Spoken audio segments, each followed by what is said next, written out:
Hi, Subhash from DSF here, and this is the iCaur 03. We actually have two units here, one in grey, one in white. I'm sure there'll be other colors coming as well. And this, if you're not familiar with, it's actually a new sub-brand by Chery. So Chery has Jeku, it has Jet Tour, it has Omoda, and now it also has iCaur. And you may be wondering what's with the name iCaur, but it's pronounced iCaur.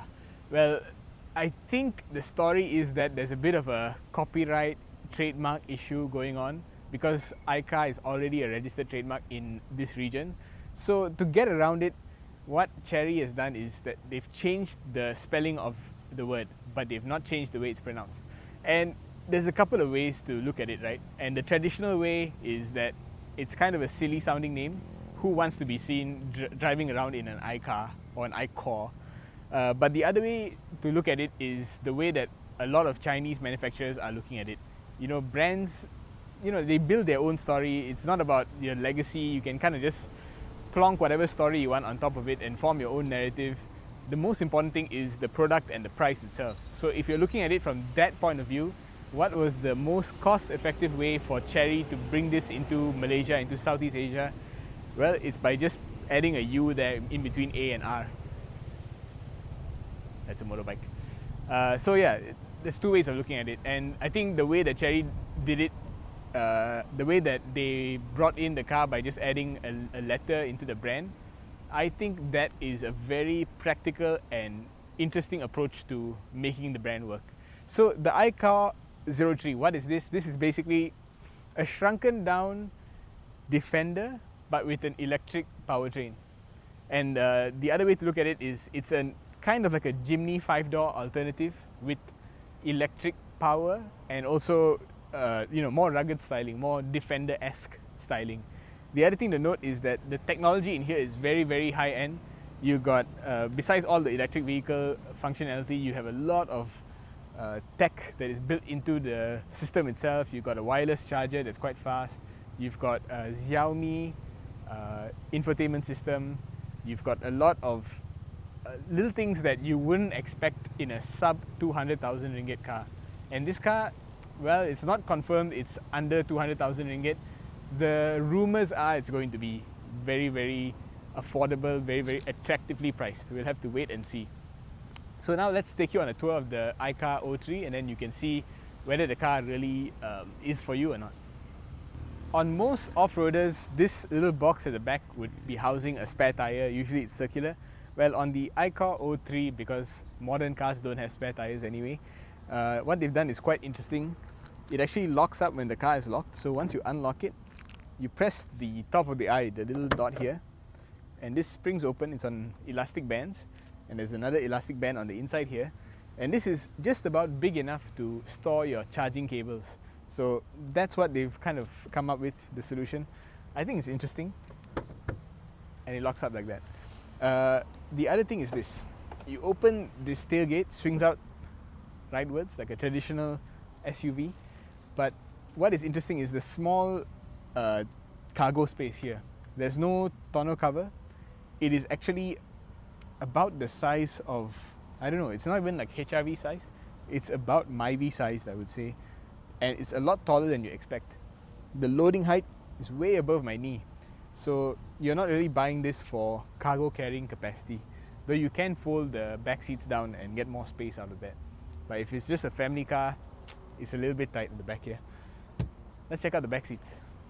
So what you have here is door handles that are completely flush until you unlock them. And then they electrically come out like this. So cool. And just like the boot, it's a little bit small on the inside, but it's not a bad place to be. Lots of leather everywhere, lots of rugged touches like these little Torx mounted screws. Getting in here, quite simple, even though the floor is a little bit high. You just have to step over and you're in. Once you're in, my co-driver was up front before this, and I can definitely fit in the back here. You got a couple of aircon blowers here, two USB-C ports at the back, and one of them is marked 60 watts, so you can charge a laptop in the back here. Pretty cool. Besides that, you also have a full-length sunroof, so you can get a lot of light, and it actually opens up all the way to the halfway point over here. Yeah, nice place to be in. A little bit smaller than you expect, but for 4 adults, even adults my size, this is perfectly fine. Now let's check out the front. Before we go in, few things to note. Infinity sound system. Gear selector is the stock itself, and there's no power on button. So you step inside with the key, press the brake, and the car is ready to go. Now let's check out the inside. One thing that you realize about these doors are that they are not physically open from the inside. You have to actually just press a little button and that unlatches the door. Now usually that means that you have to have a fail-safe mechanism, and in the case of this car, it's down here. You'll see a little latch with a little string attached, so you can pull this to unlatch the door in case of an emergency, but most of the time you'll just be pressing that button. And just listen to that solid feel. Apparently the whole chassis is made of aluminum. There's a lot of aluminum bits in here to keep the weight down. I think they got a lot of inspiration from really from Jaguar Land Rover here. The inside, you feel that a lot. Of course, it's not built to the same spec as the Defender, far from it, but man, it's so difficult to complain. It's like, it's really well put together, and it's not like it's just a simple beast, not like a Jimny or anything like that. This is quite a high-tech thing, and they've got premium touches in here. A little box that opens up sideways with cooling, and yeah, this Xiaomi developed infotainment system has a few features built in, like the 360-degree cam has some DVR functionality, so you don't really need to add a dash cam. It's all built in. Of course, this is a pre-launch unit, so some of the features are blanked out, but still very interesting. And this huge screen actually controls a lot of the features. You can turn on and off the wireless charger. You can even, where was it just now, open the glove box with this screen. So hopefully the screen never goes off, otherwise you will lose your glove box. Besides that, yeah, teh tarik hook down here. Lots of nice leather and plastic with nice little design touches. Glossy black plastic everywhere, not my favorite, but it does give it a nice first impressions. And you got one USB-A interface over there, most likely for your wired Apple CarPlay, though I'm pretty sure the final spec will come with wireless Apple CarPlay. Yeah, a little small screen here for your digital instrument cluster for you to monitor the little settings on the road, your speed, your range, those kind of things, and 2 little spinny bobs on the steering wheel. This is very much Tesla inspired, but it's becoming more and more the trend now for a lot of manufacturers to do this. And of course you got your I logo here, just to remind you that you're in a car that didn't exist, a car brand that didn't exist about 5-6 years ago. Now let's finish up at the front of the car. So I think the front basically rounds off the whole philosophy of this car. Very much Defender-like in its approach, the design approach, but as you can see, also very daring, trying to do something new, integrating the eye from the logo itself into the headlight design, and having a little bit of futuristic touches to the car. Some may hate it, some may like it. They're definitely trying something that hasn't been tried before.